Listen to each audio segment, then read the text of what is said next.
За новиот концепт на градот Скопје и трансформацијата во модерен град зборуваме со градоначалникот на град Скопје, господинот Петре Шилегов. Господине Шилегов, пред околу 6 месеци, кога ја презедовте функцијата градоначалник на град Скопје, бевте наш гостин во Урбаните вести, каде што ја представивте визијата која што имате за градот Скопје. Тогаш на почеток најавивте дека ќе воведете нова стратегија во комуналната хигиена во градскиот превоз. Во градскиот превоз веќе се забележува со пробните автобуси кои што се обраќаат на 3 линии во Скопје, меѓутоа со комуналната хигиена некако не се развива во позитивна насока. Па, најпрво добар ден. Ете, после 6 месеци јас ве угостувам вас, бев гостин во студиото, драго ми е што сте присутни во кабинетот на градоначалникот, во мојот кабинет. Работите во градот Скопје одат за нијанса веројатно поспоро од очекувањето на граѓаните, меѓутоа, знаете, кога не сте имале оперативни системи над кои што ќе можете да надградите содржина, тоа значи две работи. Првото дека градот немал оперативен систем по основ на кој што вие ќе може да го надополните и да ги подобрите услугите кои што ги дава градот и јавните градски претпријатија сходно на тоа, што е лошо. Меѓутоа, од друга страна, доброто е вториот момент е што во услови на непостоење на систем барем го креирате таков каков што треба да биде. Креирањето на систем сам по себе изискува и време, и напор, и средства. Тоа го работиме перманентно во изминатиот период. Видливи се напорите кои што ги правиме при проценката на градот за набавка на или обнова на флотилата на јавното сообраќајно претпријатие. Градот, условно кажано, експериментира со тоа како вид на возила, како вид на автобуси се потребни, кои што од една страна ќе ги задоволат на повисоко ниво потребите на нашите граѓани, од друга страна ќе овозможат кост бенефит, односно подобро економско работење на јавното сообраќајно претпријатие, кој што е голем трошач на буџетските средства на градот Скопје, и тоа се причините што во овој период изминат склучивме неколку договори и останува уште еден или два да склучиме во периодов пред нас, со цел да собереме доволно податоци за тоа како вид на возила треба да набави јавното сообраќајно претпријатие. Очекувам дека до крајот на годината во соработка со ЕБРД ќе бидеме во можност да извршиме набавка барем на 30 нови автобуси кои што ќе дадат еден поголем инпут, поголем квалитет во јавниот транспорт во Скопје, и работиме, и тогаш кажав и напоменам, тоа е веќе работа многу посериозна и изискува повеќе време. На целосна реорганизација се работат податоците, внесот на податоци не можете да ги реорганизирате градските линии како ќе ви текне, туку по однос на влез на податоци за навиките на луѓето и потребите нивни за потреба во смената на целиот концепт. Апсолутно, на апсолутно, да. По однос на комуналната хигиена, таму сме во фаза на реорганизација. Направена е анализата каде недостасуваат доволно контейнери и канти за ѓубре за подигање на комуналниот смет од една страна, од друга страна веќе формиравме и веќе мислам дека граѓаните полека можат да забележат. Стратегијата е улица по улица да идеме темелно чистење во овој период што е поволен за таков вид на активности. Започнавме од од Љубљанска, каде што беше промовиран електричниот автобус, веројатно и вие бевте таму, можете приметите разликата во чистината на улицата, и сега на потегот од раскршницата со булевар Словенија преку Момин поток, Касарна Илинден, Постичарска, денеска се веќе автокоманда фатени луѓето, темелно целосно чистење на тротоарите, темелно целосно чистење на ивичњаците што беа затрупани со неподигната земја, прашина во летен период, тоа еден ветар кога ќе дувне можете во Скопје да го видите. Полека ќе влеземе во реобновување на зеленилото, кое што наместо биде зеленило продуцира прашина и ѓубре. И очекувам дека во наредните 3 до 4 месеци хигиената на улиците, барем оние што се одговорност на градот Скопје, ќе биде сериозно покачен или ќе биде на квалитетот на кој што може да го приметат граѓаните во изминативе неколку денови. Очекувам дека граѓаните на Скопје на таквиот наш однос ќе одговорат пак со малку повеќе грижа кон сопствената околина во која што живеат, бидејќи комуналниот отпадот воопшто го продуцираат луѓето. Ако смениме дел од нашите навики како граѓани, веројатно ќе можеме заедно со услугите што ги дава или обврските кои што ги имаат јавните предпријатија да зборуваме за нијанса почисто Скопје, тоа што сме го имали во изминатиот период. Така. Често е сликата на терен може да се забележи и од граѓаните, иако тие го создаваат отпадот, меѓутоа и тие се жалат на сликата со преполни контейнери. Да, тие се некаде околу 30 до 50 точки од градот Скопје каде што недостасуваат контейнерите, кажа веќе се пекирани, во фаза е набавката на тие контейнери и репарација на оние кои што се истрошени во комунална хигиена за да го зголемиме бројот на места каде што луѓето ќе може да го одложуваат комуналниот отпад.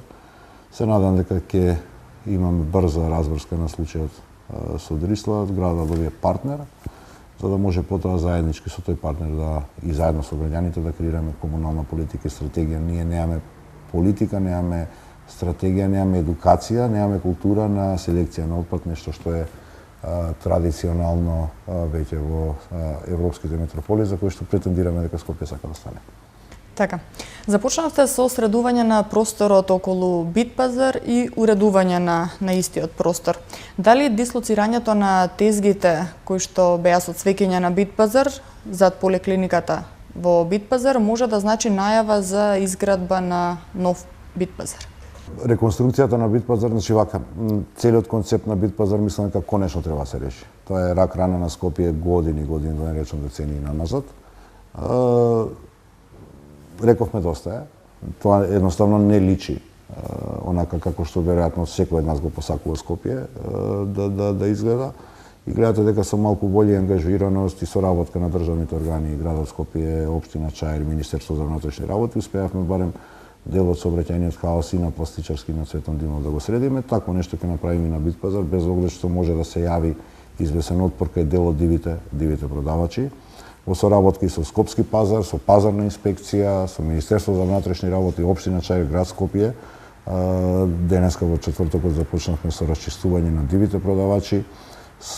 Повеќе од 2 месеци работевме со тие луѓе, продавачите на цвеќе се согласија на времена дислокација на она што го отворивме како времен цветен пазар во колку ја бендисаат, да речам, таа локација и создадеме навики кај скопјани. Тоа лесно може да се преуреди и да биде еден нов цветен пазар во тој дел на градот, што мислам дека и е потребно, бидејќи не може град колку Скопје да екзистира со еден цветен пазар. Очекувам дека денеска, без оглед на протестите на дивите продавачи, полека ќе го ставиме редот на Битпазар, ќе се изгради таму такси станицата, ќе биде обновено осветлувањето, ќе бидат поставени дрвореди, тој простор од градот да стане пријатно свратилиште. Скопски пазар започна со реконструкција на целиот пазар и некаде година и пол од сега тоа ќе биде еден модерен, покриен, зелен пазар со доволно паркинг места со цел да го избегнеме хаосот кој што таму се случуваше години назад. Така, значи за година и пол граѓаните да очекуваат нов пазар. Таков е проектот, таква е градечната дозвола која што Скопски пазар ја доби да го менаџира. Како покриен пазар да, како концепт, меѓутоа средувањето на хаосот е веќе започнато. Напомена, 2 месеца со тие луѓе работевме, им понудивме и се уште им стои отворена понудата да влезат внатре во пазарот, бидејќи пазарот функционира, има повеќе од 100 празни тезги, градот е согласен да ги подмири нивните трошоци за првите 2 месеци од нивното работење внатре во пазарот. Значи има доволно, водевме сметки и за социјалните елементи, од друга страна имате преку 500 продавачи кои што легално продаваат во пазарот и овие им се нелојална конкуренција што се надвор. Сакаме да ги внесеме сите во рамките на она место што е означено за пазар, на некој навиките можеби не му се такви, меѓутоа не може заради 50 на луѓе целиот град да страда. Така. Исто така најавивте и преземање на топловодната мрежа во Скопје, како и формирање на ново јавно предпријатие кое што за топловодната мрежа и кое што всушност ќе биде и носител на гасификацијата. Но пред неколку дена директорот на Balkan Energy Group изјави дека БЕК е далеку од стечај и дека БЕК новата грејна сезона ќе ја дочека финансиски стабилно и подготвено. Каков е вашиот став околу ова прашање? Не навлегувам јас во тврдењата на БЕК и тие се тврдења на БЕК. БЕК е во моментот носител на лиценца за затоплување на градот и тоа е факт. Она што јас сакам да го направам е да ја вратам собственоста на топловодната мрежа која што секаде во света е собственост на градот. 99-та со одлука на тогашната влада од не знам кои причини е доделена на ПУИК. Ќе побарам таа мрежа да биде вратена во собственост на градот и градот да основа јавно претпријатие кое што ќе стопанисува со таа мрежа, односно градот да биде во можност да биде партиципиент во креирањето на енергетската политика од една страна, од друга страна да можеме да креираме политика на затоплување на домовите, бидејќи ајде сега во пролет, во лето немаме толку голем проблем со загадувањето на воздухот, да се вратиме малку наназад и ќе можеме лесно да предвидиме дека затоплувањето на домовите е сериозен и дава сериозен инпут во загаденоста на амбиенталниот воздух во Скопје. Затоа очекувам дека ќе можеме преку тоа јавно претпријатие и да креираме политика на затоплување на домови, гасовите кои што се издувните гасови за затоплувањето на домовите, едноставно ќе полека да ги заменуваме или како дел партиципиент од топловодната мрежа да станат домовите или тоа јавно претпријатие со потенцијалот на луѓето кои што ќе го работат да биде носител на гасификацијата на деловите од Скопје кои што ќе бидат предмет на гасификација. Не можете да имате два паралелни система, затоа и сакам тоа да биде јавно претпријатие кое што ќе ги покрива двете области, за да може градот да ја стратегијата на затоплување на домови да ја имплементира. Имате делови од градот што ќе бидат опфатени со топловодната мрежа и делови од градот кои што ќе бидат опфатени со гасификацијата. Мора да сте активен во тој процес за да може да ја креирате таа политика. Така. На почетокот од преземањето на функцијата најавивте дека гасификацијата ќе ја започнете во 2018 година. Дали ќе започне оваа година гасификацијата? Јас очекувам дека првите објекти во текот на оваа грејна сезона што ни предстои ќе бидат уклучени на секундарната гасоводна мрежа, може би повеќе символично како почеток, меѓутоа доволно е да започне процесот и да овозможиме на граѓаните на Скопје да го користат гасот како енергенс. Така, што треба првично градот да направи за тие први објекти да се приклучат на гасификацијата? Веќе се во фаза на разработка и по општините проектите за гасоводните мрежи и предпријатието кое што планира градот да го основа ќе си има сопствено проектанско биро кое што ќе изработува проекти на гасоводната мрежа за да не губиме време во јавните набавки. Знаете, за да сработи еден проект би требаат околу 90 дена во смисол на од кога ќе оформите барањето за проект до моментот дека заврши постапката за јавна набавка. Толку време ние едноставно немаме, затоа што воздухот што го дишеме не ни дозволува луксус на губење на време. Затоа и фирмата ќе има проектанско биро кое што ќе ги врши тие проектирање на таа гасоводна мрежа и да почнеме еден по еден деловите од градот да им овозможиме на граѓаните да се приклучат на секундарната мрежа. Така. За оваа пролет најавивте и отворање на калето со нови содржини, но се уште на терен нема ништо видливо. Завршена е реконструкцијата на улица Самоилова и на паркинг просторот, во тека јавната набавка за партерното уредување на околу 1000 метри квадратни во близина на Музеот на современа уметност. Музеот на современа уметност доби дозвола од Министерството за култура во рамки на своите простори да отвори едно кафуле и таму ќе биде сместен и зиплајнот за кој што исто така во тек јавната набавка. Јас очекувам дека во текот на месец јули ќе успееме да ги завршиме сите постапки, сите градежни работи, да Скопјани имаат едно убаво катче со еден прекрасен панорамски поглед на Скопје, бидејќи ридот над калето е едно од најубавите места во Скопје, да го направиме атрактивно и привлечно и со содржини доволно добри за сите возрасти на наши граѓани, каде што ќе може да поминуваат дел од своето слободно време. Така, уште едно значајно место за скопјани е и Треска, за која што вие во вашата кампања рековте дека нема потреба од вложување, туку само од одржување на веќе постоечкото. Кога да очекуваме дека ќе се врати? Езерцето? Така, да. Езерцето треба сериозно да се реконструира. Тоа е со одлука на Советот на град Скопје пред 5 години доделено на управување на општина Сарај. Во тек се разговорите помеѓу градот и општина Сарај да тоа биде вратено на градот. Очигледно е дека општина Сарај нема капацитет нити можност да го управува и тоа езерце, тој капацитет не смееме повеќе да го ставиме на забот на времето и вие знаете дека Советот на градот Скопје веќе донесе одлука со која што ние како град партиципираме во изработка на документација за ревитализација на езерцето Треска. Од тие разговори очекувам дека полека ќе ги привршуваме со цел да направиме една заедничка стратегија како тој капитален објект на градот да го вратиме повторно во зоните или во радарот на поглед на граѓаните на Скопје како едно од убавите места на градот. Така. Исто така на почеток уште една работа која што ја кажавте е дека на Скопје му недостасуваат 36 километри булевар. Каде ќе бидат изградени овие булевари во должина од 36 километри и кога граѓаните може да очекуваат да започне некој проект за изградба на нов булевар? И каде би бил тој? Значи, веќе најавив почетокот во есен очекувам да започнат и градежните работи на булеварот Асном, кој што ќе ги спои општина Аеродром и општина Газибава кај Скопското сајмиште со конечно премостување на реката Вардар после долги години. Во фаза сме на веќе екипите на градот Скопје беа на лице место, онаму каде што треба да бидат експропирани тие објекти околу 120. Тој проект ќе не чини околу 16 милиони евра, за жал, заради толку скапе, заради одлуката на мнозинството во Советот на општина Газибаба на ВМРО ДПМН, кој што одби понудениот договор од градот Скопје за превземање на една улица. Тоа ќе овозможеше објектот на булевар Асном да биде 50% поевтин. Дали тоа беше заради обструкција, дали беше од не знам кои мотиви и причини на ВМРО ДПМН, не ми е ни важно. Донесов одлука како началник проектирањето да започне по матичната траса и градежните работи да започнат во септември. На другата страна на Скопје, помеѓу Карпош 3 и Карпош 4, на улица Љубљанска, на крај тендерот за изработка на проект за мостот преку кој што ќе се премости Вардар од Карпош 3-4 Конзул Куќани и Бардовци.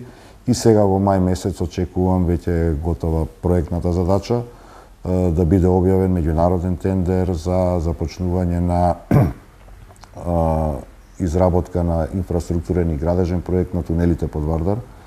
Мислам дека тоа ќе одземе отприлика една година и дека следната година овој период градот ќе има во посет, во собственост, градежен проект за тунелите под Вардар и да можеме полека таа постапка да ја започнеме како јавна набавка за реализација. Во меѓувреме, во тек е постапката за доизградба на булеварот Христијан Тодоровски Карпош, што е првата конекција на градот Скопје со обиколницата северна и очекувам годинава да започнат градежните активности. Започнуваат градежните активности, односно тендерските постапки за градежните активности на булеварот Босна и Херцеговина, кој што ќе се спои со булеварот Словенија и перспективно наредната година да ги започнеме постапките за продолжување на булеварот Словенија помеѓу Злокуќани и Бардовци до Волково. Како последна точка тука ќе ни остане булеварот Хрватска, тоа е поврзувањето на општините Бутел и Газибаба околу Железара, е можеби најсложен градежен проект заради постоење на неколку згради на трасата, меѓутоа полека ќе влеземе во целосна имплементација на тоа што го зборував и во текот на кампањата и во најавата на почетокот на мојот мандат. Жал ми е што мојот претходник или моите претходници, како сакате кажете, ги немаат до сега изработено квалитетна документација на основ на кој што градот ќе мора да влезе во набавка, така што губиме, условно кажано, време на изработка најпрво на инфраструктурен проект, потоа на градежен проект, меѓутоа двете постапки заедно кои ќе ги споите, за на крај да преминеме на тендер за набавка, па да изберете понудувач, па да започне работата. Значи 3 тендера да испроведете за една работа што морате да испроведете, ви се 9 месеци. Така што, да речам, меѓутоа упорен сум во тоа инсистирање. Скопје е град што мора да се развива, јас морам да размислувам за Скопје какво ќе биде наредните 25 до 30 години, тоа е моја должност, затоа што ова што ни се случува во форма на хаос во урбанизмот е токму заради недостаток на квалитетен простор, односно квалитетна инфраструктура каде што градот би можел да се шири. Во Скопје уште зграда врз зграда, како се гради, немаме видено. Значи имаме вакви згради, на секој начин поставени, уште немаме видено зграда врз зграда. Соодветна инфраструктура му фали на Скопје. И сега ние мораме, јас сум должен да го обезбедам тоа, за да наредните Скопје сакале ние или не. 20 на години од сега ќе има околу 800.000 жители во смисол и на природниот прираст на населението и на механичкиот прилив. Ако вие не создадете простор каде што ќе живеат 200-250.000 луѓе перспективно, тогаш во остатокот од градот ќе направите хаос. Значи таа е визијата за која што јас зборував и во кампањата и која што ја работам сега како градоначалник на нашиот град. Така, рековте дека Скопје ќе го направите Smart City и за таа цел дека во 2018 година ќе набавите софтверска и хардверска инфраструктура во износ од 2 милиони евра. Ќе профункционира ли овој систем на Скопје? Не 2 милиони евра, значи хардверите што ги набавуваме, компјутерската опрема е некаде повеќе од 100.000 евра. Во тек е изработка на тендерската документација и тука се неколку нивоа во кои што можете да влезете во концептот на Smart City. Smart Lightingот, LED Lightingот е наједноставната работа и таа можете да завршите релативно брзо. Меѓутоа, како изработка на документација, имаше градот еден тендер што е поништен, веројатно знаете. Меѓутоа, тоа едноставно нема да ги задоволи потребите и нити на граѓаните, нити да може да го осетат бенефитот. Постојат уште две различни нивоа на каде што ќе се развива градот, а тоа е освен Smart Lightingот да создадете една платформа која што ќе може на модуларен принцип да ги прими софтверските решенија кои што постојат по јавните предпријатија. Таа анализа ја правиме за да одбереме вистинската платформа, за да може после да се во таа платформа да се внесат доволно податоци кои што ќе ги дадат бараните податоци или на граѓаните ќе им овозможат електронски услуги. Тоа до сега никој не го правил. И бара време, меѓутоа сме на неколку фронтови отворени и од самого интервју можете да видите, сме во определени фази стасани. Едно по едно ќе започнеме да ги имплементираме во периодов кој што ни доаѓа и очекувам дека Скопјани ќе може да ја видат разликата многу брзо. Така. Едно горливо прашање за Скопјани кое што со години се провлекува е Дрисла. Меѓутоа сега пред извесен период организиравте прошетка, еве да кажеме, на новинарите во Дрисла, што долго време ја немале таа можност и го промовиравте новиот филтер во печката за медицински отпад, која што реално многу придонесуваше во зимскиот период за загаденоста на воздухот. Меѓутоа сега постојат и некои обвиненија за дека градоначалникот Шилегов ќе носи смет од струга во Дрисла. Прашањето на Дрисла некој свесно или несвесно го тргал на страна со цел да има можност за некои заткулисни работи. Тука сум веќе дефинитивно убеден околу тоа прашање. 7 или 8 години упорно се инсистира на едната иста опција. Прашањето на Дрисла во моментот е пред Висшиот управен суд, со кој што ние како град кореспондиравме, беше од нас побарана некаква документација. Не знам зашто им треба, бидејќи целиот предмет беше во управниот суд, меѓутоа во ред. Ја дадовме бараната документација. Знаете што боли човечки? Некој 7 или 8 години го креирал проблемот, не се обидел да го реши. Јас тој проблем многу радикално го отворив на почеток на мојот мандат и за 5 месеци успеавме да ја казниме Дрисла, да и во текот на зимскиот период наметнеме режим на посебна работа на инсинератор за спалување на медицинска опрема, да ја задолжиме и да постапи по задолжувањето да го постави водениот филтер и ја очекувам дека во текот на јуни месец, барем по она што го имам како информација, ќе биде набавен нов инсинератор за спалување на медицинскиот отпад. За 5 месеци. Нешто што нас не труеле. Сега, кога се соочија со нешто што е веројатно несомнен успех, еве да не биде дека јас се фалам дека, меѓутоа факт е дека за 5 месеци го завршивме се тоа.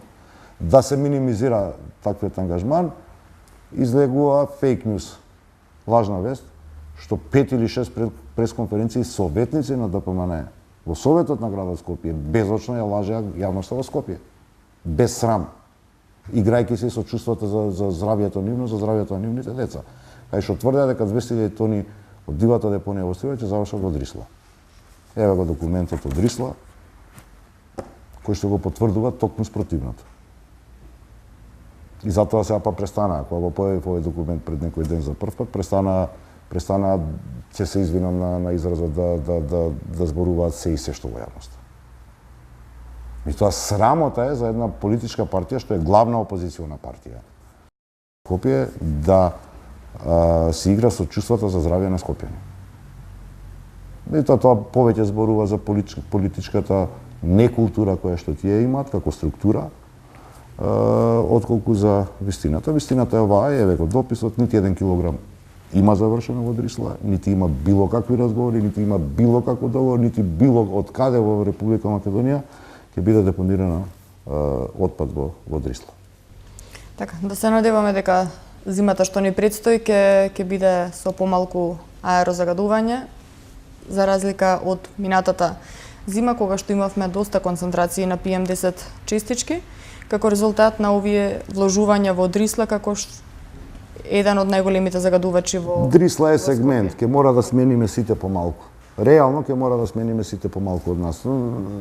Ако србите имаат поговорка иста мета, исто растојање, на крај го добивате истиот резултат. Ако продолжиме сите со истото поведение, не можеме да бараме или да очекуваме дека ќе се смени нешто. Мораме сите малку да смениме од животните навики, за да придонесеме да имаме поздрава животна средина. Така.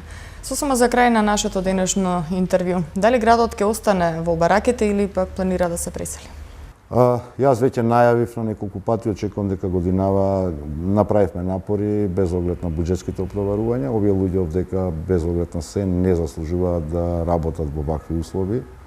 Мојата канцеларија и солидно изгледа, да речем, во однос на тоа што вработените во градската администрација работат, граѓаните кои што општат можат да видат. Уште јас во разговор со вработените, што па не било пракса, значи градоначалникот до сега не разговарал со вработените, јас разговарам на средби со вработените, реков, па вас уште ви фали габички да почнат да ви растат во белите дрови, навистина се толку лоши условите.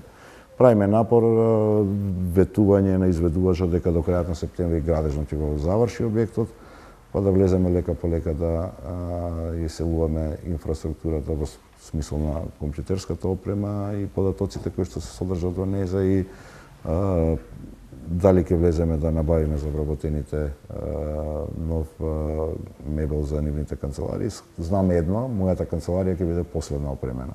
Мене ми е доволно и добро и ова биро да биде однесено таму, за да работам работата за која што граѓаните ми ја дадоа довербата и за која што чувствувам одговорност.